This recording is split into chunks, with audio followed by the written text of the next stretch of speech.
Going. So welcome all of you. Thank you so much for coming in to the Zoom room to join us this afternoon.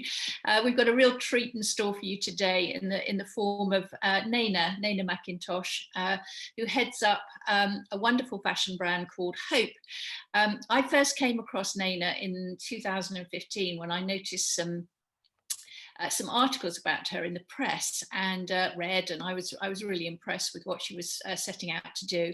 And then I had the great pleasure of meeting her at her house and talking to her a lot more about her ideas and thoughts for launching a fashion brand, which I think she'd be the first to admit was designed to do things a bit differently and to potentially cater for, like us, for a more mature audience. As I said, it's with great pleasure that I welcome you, Naina, to join us this afternoon. And I know lots of people here are looking forward to hearing what you've got to say. So my first question to you really is just to find out a little bit more about you and basically your background and what led you to decide to start Hope. So tell us that. Okay. Well, first of all, can I say thank you very much for inviting me, Tricia. It's a great pleasure. And to answer your question, I think it's best summed up. I mean, I'm a 58-year-old woman who's been in fashion retail for the thick end of 30 plus years. I started off my career in retail a gazillion years ago. I prefer to describe it like that, as a management trainee for Marks and Spencer. And it was what they call their junior management training program. I did that for 4 years, and I think actually that was the equivalent of my I guess degree in retail. It was a very thorough training program. I left after 4 years. I think most people thought I was crazy because I was leaving the stalwart of the high street, M&S, to go off and join this emerging new brand called Next. As I said, most people at M&S thought I was crazy to go off and risk this career, but I did. And I did 5 years at Next, which was, I have to say, was probably one of the highlights, not particularly of my career, but just as an organisation. It was very female dominated. Most of the store managers, the regional managers were women. And I guess it was about female empowerment before we knew what female empowerment was, frankly. It was just one of those places where aim high and the sky was the limit. You could go as far as you wanted to, really. And my only ambition was to be an area manager, because at that point you got a Ford XR3i as your company car, and that's really what I wanted to drive, which obviously gives away my age. And then George Davis, who was still the CEO at Next at the time, was going off to set up a new brand in, I can only describe as some fairly basic supermarkets called Asda. I'm going back to, gosh, this was about 1989. And George Davis, who I had met at Next but didn't know particularly well, had an ambition to create a fashion brand in a supermarket. And the best way of describing George's rationale was that he went to the Watford Asda store, and I think was just, to use one of my expressions, gobsmacked when he just saw the footfall coming into the store, which on the high street you die for. That's what you are measured by, is your footfall. And of course, in a supermarket, people are going in every week, probably every 2 or 3 days, to top up on basics. And I think what George felt was that he had a very captive audience. And he had this vision to build a fashion brand. And we were selling men's suits at £99, which was deemed to be very cheap at the time. And we were selling women's jackets at £49. Whereas at Next, we'd been selling women's jackets at £150. So this all seemed very different. And indeed it was. That is now, I think the last time I looked, a £1 billion turnover global organisation. Did that for 10 years. It was amazing. Loved it. And then the business was bought out by Walmart, and it was clear that the culture of the business was going to change. I describe it as evangelical, And the thing that really did it for me was when each meeting used to start with chanting. At the same time, there was some chatter about George leaving Asda and setting up his own brand. I was one of the first 10 people that sat around the table with him in developing this concept, which became known as Peruna. We launched that in September 2001. I know because I had my first child 6 weeks earlier, and was back at my desk within 6 weeks, which was bonkers now I think about it. But anyway, that's what you did. And it was just phenomenally successful.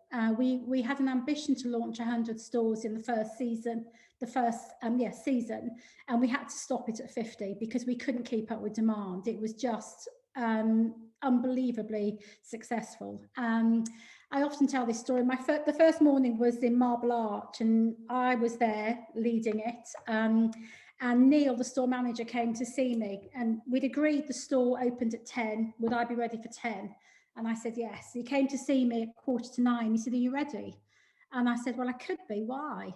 He just said, "Come and look at this." And the queue outside Oxford Street Marks and Spencer was absolutely insane. And the first customer I sold a coat to on the day was a wonderful 79-year-old lady, which was brilliant because we had a great conversation, other than our target customer was the 25-year-old. We didn't see it as a problem as long as she was happy. George was very entrenched in customer service, and I learned a lot from him over the years. And then after that, I did, about 5 years with George in Peruna, great times. And I went off to join M&S. Stuart Rose was the newly planted CEO. I'd never met Stuart before, so I wasn't in his crowd, so to speak. And we had a great conversation, and I ended up joining them in 2005, I think it was, and had what I think was a fabulous career with M&S, almost 10 years of it. Loved it. Ended up as director of store environment, product presentation, a ridiculous job title, but good fun.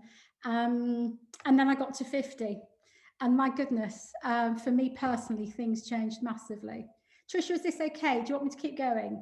No, I'm loving this. I think this is just brilliant, and you're telling me some things I didn't know already. And what's good about this is that we are really getting the message loud and clear, that you know a lot about this whole business of fashion retail. You know that you're absolutely got it flowing through your veins. It's very impressive. So let's keep going. I'm loving it. Really, I love the fact you've just said that, because I think my mum and my mum-in-law might be on here somewhere. I can't see them, but my first experience in retail was actually helping my mum in her market stall in Birmingham. So I often say I've been serving customers since I was 10 years old, and that is the truth, actually. Anyway, so back to being 50 and realising for me personally that I was, I guess my realisation was that I was probably more than halfway through. And I just wanted to rethink about how I was going to live, I guess, the next third of my life, if all things stay as we'd like them to. And I also have to be honest and say, for the first time in my career, I wasn't feeling very fulfilled. The management team had changed at M&S. It just didn't feel, let's put it like this, I wasn't looking forward to getting up at 6 a.m. every morning to get the 6:52 into Paddington. And for the last 10 years, that hadn't been a problem. And I suppose what I did was just have a long, hard look at what I was doing. And I had to acknowledge that just here had been a voice for probably about 10 years saying to me, why don't you think about, you should consider, what about if? And I guess what I realised was that I still wanted to do something, but I wanted to do it differently. And the only way I was going to do that was if I actually gave myself some time to think, because I had my first child at 39, my second child at 40, a hysterectomy at 41, and bingo, suddenly I just had to think about what did I want. So I took what I think is called a me-ternity. I exited M&S, I negotiated my exit from there. And I took a year out, and it was probably the best thing I've done so far, apart from having my children. And I started to think about, what did I want from the future? I certainly knew I wasn't ready to put my feet up. I had too much energy, and I wanted to do something. And never in a million years did I imagine it was going to be a fashion brand, because frankly, as I often say, the world needs another fashion brand like a hole in the head. So why would you do it?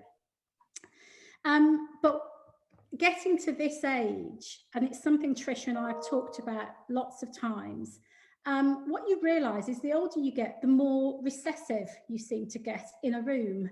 And I also, coupled with, for me, was going through the menopause, was changing my body shape. And having spent years knowing exactly what I wanted to wear and how I wanted to look, it was just getting harder. You know, there were bits of my body that I'd always been comfortable with, and now I wasn't comfortable with, but I also wanted to still look great and feel confident. And it just felt like it was a big ask. And my question was, why should it be?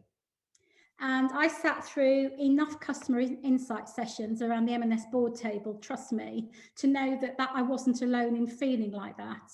But what I probably did have, to touch on what Tricia has just said, is some insight to the industry. And I'm always really clear, I'm not a designer. You know, I'd love to be able to say I went to the, Central St. Martin's or London School of Fashion. I didn't. I'm a grubby retail operations girl who understands how stores operate and has got a thing for product. It's as simple as that. I spent many years working in meetings with George Davis, looking at products like behind me, as you can see here. And often when the designer and the buyer presented something to him, the first person he turned to would be, and he'd just say, well, what do you think, Naina? And I would be initially a little gobsmacked at this, because I never expected to be so involved. And George always came from a perspective of, the closest person to the customer around this table is Naina. She understands the customer because she's the only one that's out in stores, talking to them, talking to our store colleagues. So what do you think? And I suppose from there, it honed a real appreciation for quality fabric, quality yarns, quality manufacturing, which ironically goes back to how I was brought up. My mother and my grandmother both made their own clothes. I made my own clothes until my early 20s. And it's almost like it went full circle. So I decided that I was going to give it a go, and I really wanted to do something unashamedly targeting a 50+ customer, a woman, because that's who I am. And I often say, my elevator pitch for Hope is, Hope is a brand that unashamedly targets a 50+ woman using the best quality fabrics and yarns and factories that we can work with, putting together a capsule collection of a wardrobe for women who don't have time to think and don't want to be able to think, but ultimately want to be comfortable and feel fabulous. And that's our objective. The brand is called Hope because it's named after my mum. My mum is Meikle Hope McIntosh, and my daughter is also called Hope. So it's a very family-based, brand. I talk about the brand values of being family, love, integrity, and trust, and that's how I try to run the business. Well, that's just such a fantastic story. And so let's go back to the beginning of Hope. My first question to you was going to be around what did you want to change or challenge? But I think you've probably answered that in some ways. The inspiration was, a bit like I did when I launched Look Fabulous Forever. There was a disruptive element in what I wanted to do, and I'm assuming that you also felt that there was a disruptive element in what you were trying to do, to give some kind of focus on older women and what you could do to help them to look fabulous. So tell us a little bit about the beginning of Hope and your first collection. How did you decide what to put into that collection and so on? I think going back to the beginning of Hope, and the one thing I knew from the beginning was I wasn't trying to build a hobby here. I wanted to build something that was scalable. And commercially, you know, when you look at the market share of the women's wear market and the 55 or 45 plus woman, let's just go there, she's worth almost half of the UK women's wear market. And yet, as a consumer, it often doesn't feel like that. It often feels like it is targeted at a younger woman. And I suppose ultimately, you know, even in my time in M&S, their core customers 55 plus, but all they constantly talked about was attracting a 35 plus customer. And there's some merit in that because you want the longevity of the brand. But equally, without being to cut to the chase, the woman that's got the cash and the money at the moment is the 50 plus woman. So this was a commercial opportunity, I felt. To answer Trisha's question, I wasn't interested in building another women's wear brand because there's enough people trying to do that. For me, I was always clear that if we were going to do this, we had to have a number of what we called USPs, unique selling points. What were we going to be different about? And the first thing started with size. You know, we as a brand offer, we cater for a UK dress size from an 8 to a 20. A lot of our styles are quite relaxed. They're quite easy to wear. And ordinarily, and that's not unusual in the sector to have dual sizing. But generally, those sizes tend to be called a small, a large, a small, a medium, a large, and an extra large. And my starting point was, I've yet to meet a woman who's comfortable being referred to as extra large. And it might sound like a really small point, but it's an emotional point. And this is what this brand is. It's an emotional, I'm trying to have an emotional connection with my customers. So our size 8 or small, we refer to as a super slim, which is an 8. A 10 to 12 is a slim. A curvy is a 14 to 16, and a super curvy is 18 to 20. And what that meant is that when you see a woman refer to herself as, oh, I think I might be a super curvy, I think there's something a bit more powerful in that than saying, I think I'm an extra large. So sizing was really important in how we talked about sizing. Sourcing, 92% of my customers feel a responsibility to think about the footprint they're leaving on the planet. So I knew that I only wanted to source locally. I wasn't interested in sourcing in the Far East or a million miles away. And boy, am I glad of that now, let me tell you, but another story. So I only source out of Italy. And when I can, the UK, which isn't as easy as I would like it to be, but all of the factories I work with are small family-owned factories that before the pandemic, I would be visiting every month. So sourcing is really important to me. And to give you an example of why, we have one of our best-selling garments is actually that piece of knitwear on the left, I think left-hand side, the camel. We've sold out in charcoal, which is why I can't show it to you. I've literally just phoned the factory in Italy to say, I've sold out again. And he's going to turn that around for me in 5 days. That's why sourcing is important to me, not just because of the quality, because frankly, that is a no-brainer. It's about the relationship that we have with our suppliers. So sourcing is imperative. Also shape, you know, we talk about shape a lot at Hope. And one of the things that I'm interested in is, and we do some styling appointments, which I might come on to talk about later, but I generally start with those with customers, which is, tell me what you still love about yourself. You know, which is the outfit that you wear that makes you feel great? Because as women, you know, our bodies are three-dimensional forms, which usually means something to do with bosoms and something to do with bottoms. And it's how we dress those bodies in proportion that can help so much to actually help us look leaner and slimmer. And taller. I'm 5 foot nothing. So listen, my objective is to look as tall as I can most days. So I think about that and proportion quite a lot when I'm dressing. And more importantly, I think about it a lot when I'm putting a collection together. And the final point I'd say about what we try to do is, you know, my autumn collection here is only 40 options, which is tiny. You know, ordinarily it would have been about 75, 80.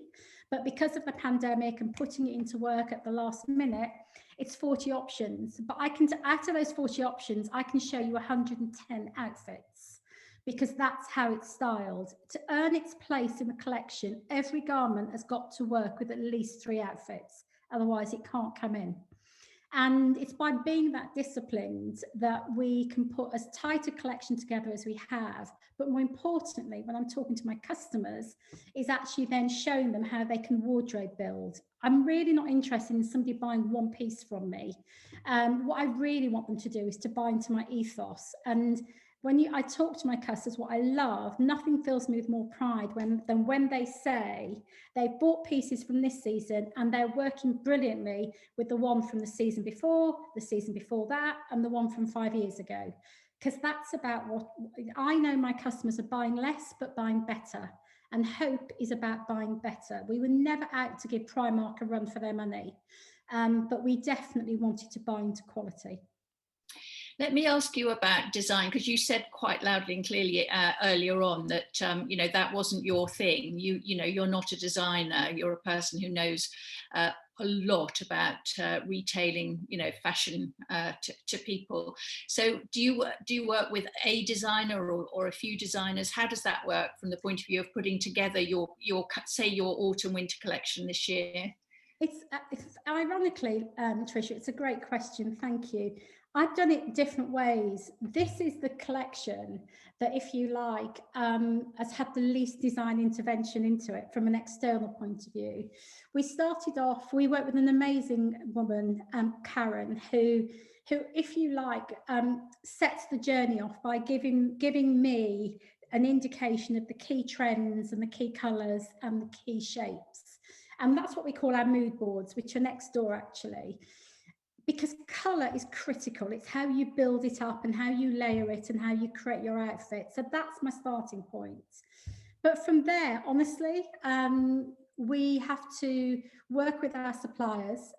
We did a great exercise, which, that jumper I've just pointed out, we, on our equivalent of these sessions, we call them our coffee mornings.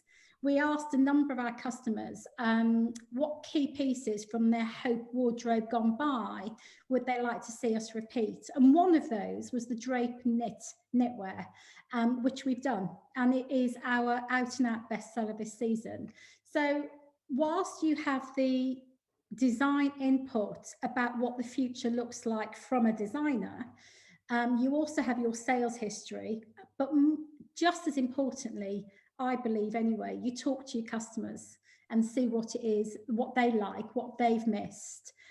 Genuinely, today, I took a call from a lady in France who was after the jumper, and I put the phone down and I said to Linda and Claire, I said, I've just had a strip torn off me because this lady wanted to buy the jumper I've sold out of. Made me feel so damn guilty that I didn't have any in stock that's when I phoned the knitwear supplier to say, can you do it? So as soon as I finish my call with you, Tricia, I'm phoning my customer in France to say they're coming, open bracket, and you better buy one, close bracket. So Naina, tell us a little bit about lockdown, because this has been a massive, the pandemic in general, been a massive challenge, particularly for fashion brands, because clearly, we all stopped going out, and, the reasons and the impulse to buy something new to wear sort of disappeared overnight almost. You didn't have a special occasion to dress up for or anything. It just went. So what happened with Hope when back in March, when we first went into lockdown? How did you have to change tack? I think there's 2 or 3 things I'd say. First and foremost, like every other business in the sector, I was really glad we weren't in shops because that would have been very tough. And I furloughed my entire team. I had no choice. That was tough.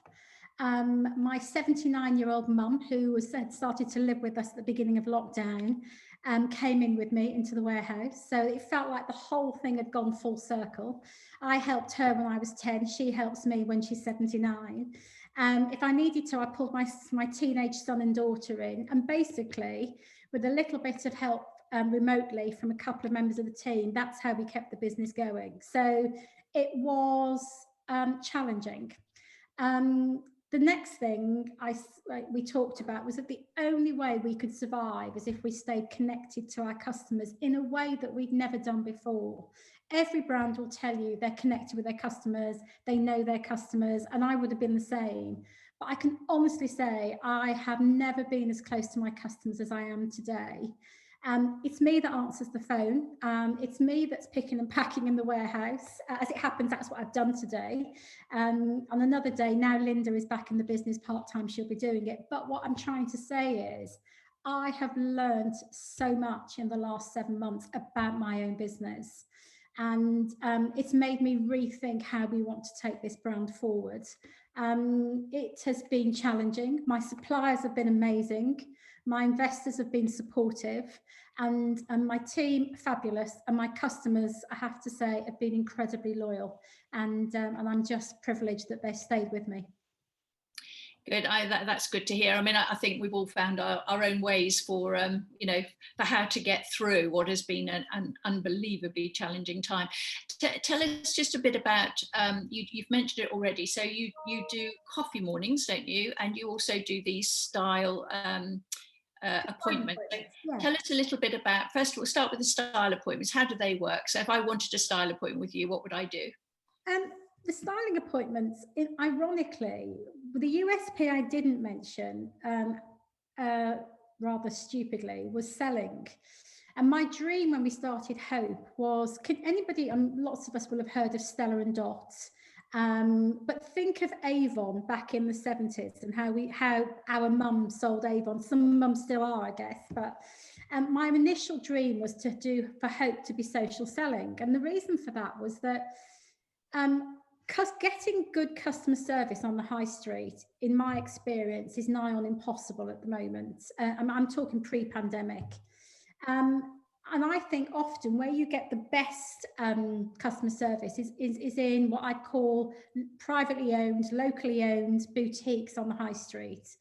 And that's certainly how I felt. And my ambition, my dream was that we would sell Hope to women with a group of friends in the comfort of their own homes and having a bit of a, I guess, not party atmosphere, but just having fun. All sorts of reasons why that didn't work. And Tricia and I have talked about this over the years. Ironically, the styling appointments are almost taking me back to where I wanted to be. So if somebody wants a styling appointment, they get in touch with customer services here at Hope. We take the briefest of details from you, and which will be things like height, UK dress size. I will ask your bra size because it matters to how things will look on your body. We ask a little bit about the reason for wanting a styling appointment, and we can arrange a mutually convenient time. And we do something like this, but just on a one-to-one basis. And what I found is many of my customers who are on the coffee morning, where we talk about product all the time, obviously, have then booked a styling appointment. And I was intrigued as to how they found the styling appointment versus the coffee morning. And what I'm getting back in terms of comments is that the one-to-one styling appointment is an opportunity to really get down into the detail about your personal needs, what you're feeling great about with your body, what isn't so great. And so far, Tricia, I have to say, and I'll say to them, there's no point me doing this if we're just going to pick on things that you like or that you thought about, because I'm here to push the boundaries for you, to make you think about it differently. And so far, we're still in very early stages, but so far we've had some great feedback in terms of people have bought things they weren't necessarily convinced about, but having put it together with the skirt and the footwear that I've suggested, it's made them feel really comfortable. There's a lovely example of a lady last week who was from Yorkshire, and she came, she spent, we talked afterwards, and she said, and I won't do it in a Yorkshire accent, but what she actually said to me was, "You've woken me up, Naina." She said, "You've given me," she didn't say, she said, you've woken me up, and I've told myself I've got to pull myself together and make an effort." I mean, they were her words. Brilliant. Yeah, good. So you obviously inspired her, which is really important. And then your coffee mornings happen on a Thursday morning, is that right? Are they weekly? Yeah, we do them every fortnight. Okay. Yeah, and not dissimilar to this really in format. What I love about what you've talked about, Tricia, and I think that's what we're going to go on to next, is the breakout groups, because otherwise it becomes a bit lecture-like, doesn't it? And the fact that you are encouraging people to mix in breakout sessions is fantastic. So we've definitely learned that from you today. We're going to come to you now, Bryony. I'm assuming everybody's back. So you've got some questions for Naina. Yes, I do. So Naina, we've had a few questions sort of about sizing. I know you touched on sort of how you describe the sizes at Hope, but a few kind of specific questions from a couple of people. I know you mentioned that you're very petite as well, but Judith has said that she's petite, 5 foot and 8 stone. Would your clothes be suitable for her? And also Amanda has asked, do you cater for really tall girls as well? The first question is, I'm 5 foot and not 8 stone, I'll say that much. But yeah, it all depends on the garments. I was just on the breakout I was with Claire, Elaine and Ina, and I was just showing them an example of a style that I wouldn't recommend for somebody who was petite, but actually here's an alternative. So it's about just finding the pieces that will work for your shape, as always. It's impossible to have a collection that's suitable for petite people only, I think. So it's about finding the right garments and styling them in the right way. Yeah. And the second question, Bryony, was what? So do you also cater for women who are really tall as well? Well, we shoot on professional models who are about 5'9", 5'10" on average. I guess it depends on what you mean by really tall. So I've just had a customer on the phone who's 5'10", and she's purchasing from us. So yes. Okay, perfect. You also touched on sort of how your factories, you try and sort of have them as close to home as possible. But how important is sustainability to you? That's what Fiona would like to know. It is at the heart of what we do. We did, and this really saddens me. We had a couple of pieces of recycled cashmere in the collection for this season, which we've done for the last 2 winters. And for all sorts of reasons, which I won't bore you with, we just couldn't get them in the collection, partly because of the way we were working.